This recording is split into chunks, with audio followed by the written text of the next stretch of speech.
हमारे खुदावंद यीशु की अंजील मुक़द्दस लूका के मुताबिक उसका 10वां बाब 13 से 16 आयत तक। एक दिन यीशु ने अपने शागिर्दों से कहा, ए कोरसीन, तुझ पर अफसोस, ए बैतुल-सदा, तुझ पर अफसोस, क्योंकि ये मोजज़े जो तुम्हारे दरमियान दिखाए गए अगर सूर और सैदून में दिखाए जाते तो वो टाट ओढ़कर और खाक में बैठकर कब के ताइब हो गए होते।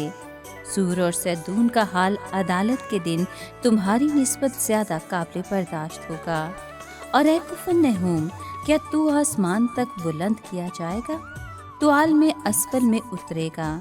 जो तुम्हारी सुनता है और वो मेरी सुनता है, और जो तुम्हें नाचीज़ जानता है वो मुझे नाचीज़ जानता है, और जो मुझे नाचीज़ जानता है वो उसे नाचीज़ जानता है जिसने मुझे भेजा है। पाक कलाम के पढ़े और सुने जाने पर खुदावंद की बरकत हो, खुदा का शुक्र हो।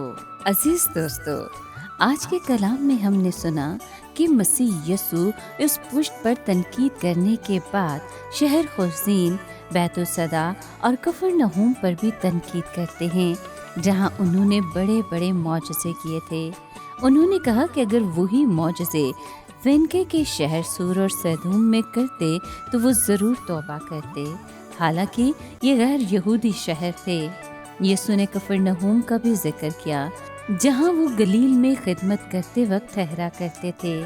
वहां भी ज़्यादातर लोगों ने उनके पैगाम को कबूल नहीं किया। यीशु मसीह ने इस शहर के बारे में कहा है कि अदालत के दिन तेरी सज़ा सदूम की सज़ा से ज़्यादा सख्त होगी। और फिर यीशु मसीह ने अपने आसमानी बाग की बढ़ाई की, जिसने अहम सच्चाइयों को दानिशमंद और ज़हीन लोगों से छुपाए रखा और उन्हें अदना लोगों पर जाहिर किया जो छोटे बच्चों की तरह थे।